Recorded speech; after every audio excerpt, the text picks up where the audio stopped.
I have no idea how the hell to start this video. It's taken me over 3 weeks, probably 4 weeks now, just to try and get this shit out of my head. I'm hoping that once it actually comes out of my head, then, you know, maybe I might stop bursting into tears in aisle 4 of Woolworths in front of a bunch of fucking strangers. We can only try. Look, for the past month now, I have been living a freaking horror movie, and it still feels that way today. It all started just before Christmas, and I started getting these pains in the guts, so I went to the doctors, and I went and got some x-rays, and I got some ultrasounds, I got CT scans, and everything came up negative. I had a colonoscopy, and the surgeon turned around and he went, "Bingo, gym party in aisle 14. I was like, oh, great, that's wonderful. So I was booked in to have this 30mm tumour removed, but just before I was due to have surgery, we had the largest flood in recorded human history, which water went over the roof of my house and fucking wiped us out completely. It was so bad that they even called off all surgery, so my surgery got put aside for almost 2 months. So anyway, you'll see on my last video, it's basically saying that I'm off to have an operation in a few hours. And I got told that, you know, I was going to have 4 micro incisions to remove the cancer, and if all goes well, I should recover okay. Well, that's what I thought anyway. That's what the plan was until I think somebody changed it somewhere along the way without bothering to let me know. Now, look, I could be wrong, but I don't think you're really supposed to wake up from general anaesthetic screaming in excruciating pain and trying to rip your catheter out because your fucking bladder is about to burst. I kept saying, the catheter's working, catheter's working. I'm yelling out, get it out now, get it out now. I'm trying to rip this fucking thing out of me. And they're going, no, stop, we've got to deflate it. So they deflated the bloody thing, and I pulled this freaking thing out, and I must have pissed about a litre. So there's no way in the world they had that thing inserted properly. And so that's a wonderful way to start.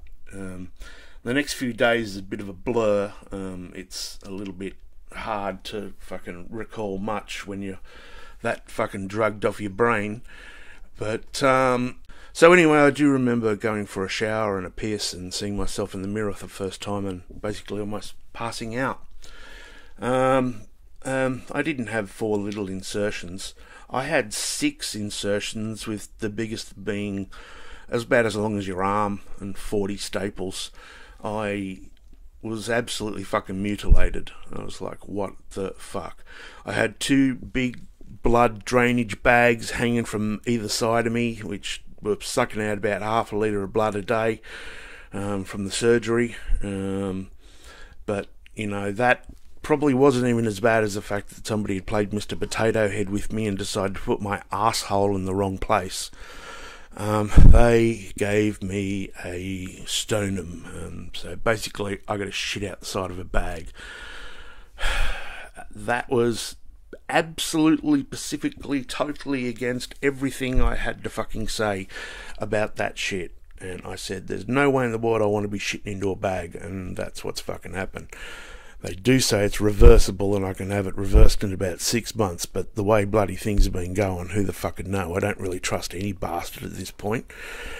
I thought everything was going okay or whatever, and I went and had my staples removed bloody a week later, and they turned around and they said, you've got stage 3 cancer. And I went, okay, great. Well, I got told that you guys were going to fucking remove this thing and then I was going to be perfectly fine. But apparently not. I had all sorts of fun times at the hospital for the week I was there. Like the fact that they were playing funny buggers with my pain medication and would not give it to me to the point where I was fucking just crying and screaming in absolute pain. Just having a complete and utter fucking breakdown. I had fucking like 30 staples or 30 or 40 staples or whatever the fuck it was up the front of me. And if anybody would have asked, I would have told them I'm a bit allergic to metal.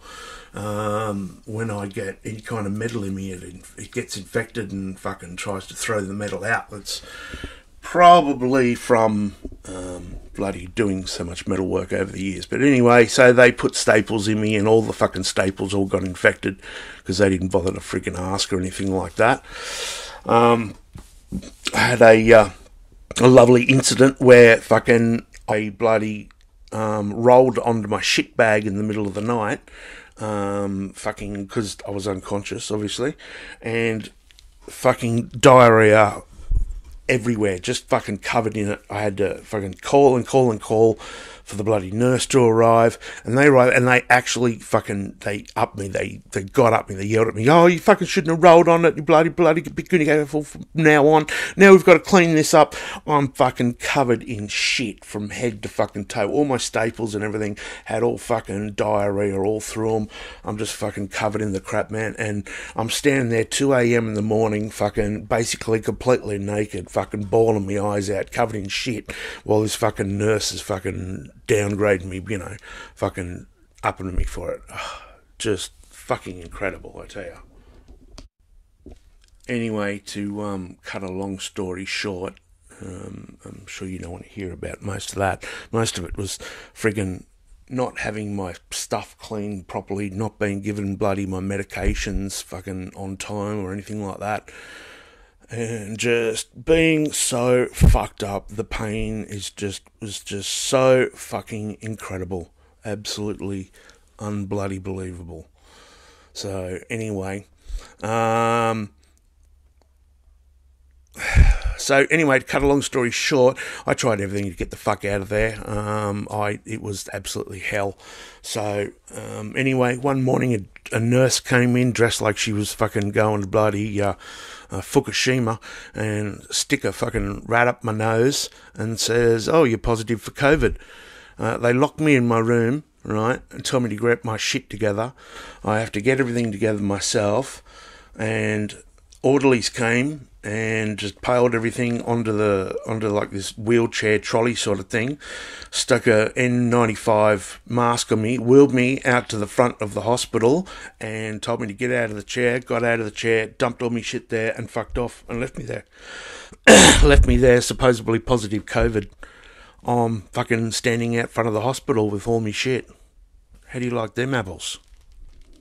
So here I am in the freezing friggin' cold, half off my face, in fucking so much pain it's not funny. Didn't get given any discharge papers, got given fuck all drugs or anything like that to take. We had to go find our own friggin' doctor to try and get decent fucking drugs. Because obviously Panadol ain't going to do shit when you've been mutilated like this. It's unbloody believable. And doctors around here, they just don't want to fucking give you no painkillers, because they're fucking cracking right down on the oxycodone and shit like that. So you basically fucked for the whole lot. And we managed to find a doctor that would give me some fucking oxycodone for the pain, because just absolutely just screaming and screaming and crying in pain. I went and saw a oncologist the other day, which is the fancy word for cancer doctor, and he said that they want me to go do chemotherapy. He's going to ring me in the next couple of days, in fact, the next 48 hours, I think, and they want to find out whether they're going to accept doing chemo or not. Basically, they said I had like 8 out of 16 cancer markers or some shit. When they did the inspections, you know, when they did the pathology and stuff like that, they said I had cancer markers in there or whatever. So that's the one. So right at this moment, I'm still deciding right this second whether I should go have chemo or not. I guess I probably will. An old mate's going to ring up. And so I'm going to be on chemo for about 6 months if I decide to do this. And after about 6 months, supposedly, from what I've heard, supposedly, I'll keep saying that, then they'll fix up this bloody thing so I'm not shitting into a bag, which is just absolutely fucking humiliating. You got no idea.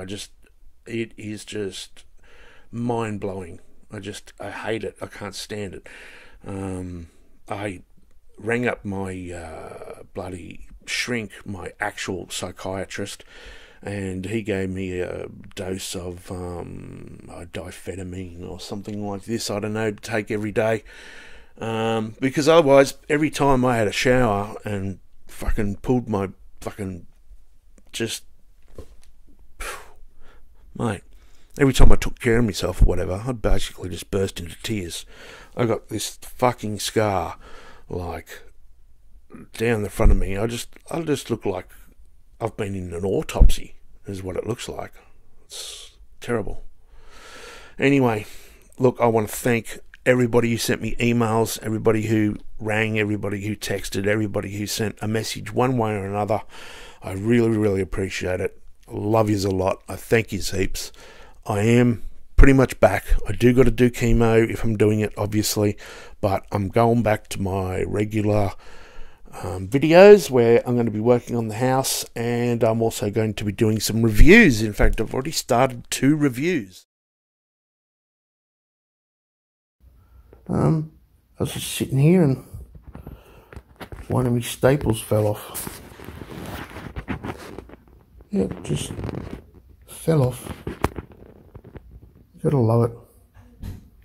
I could just walk along right now if I wanted to, and I could just pick all these fuckers out. They'll just all fall out.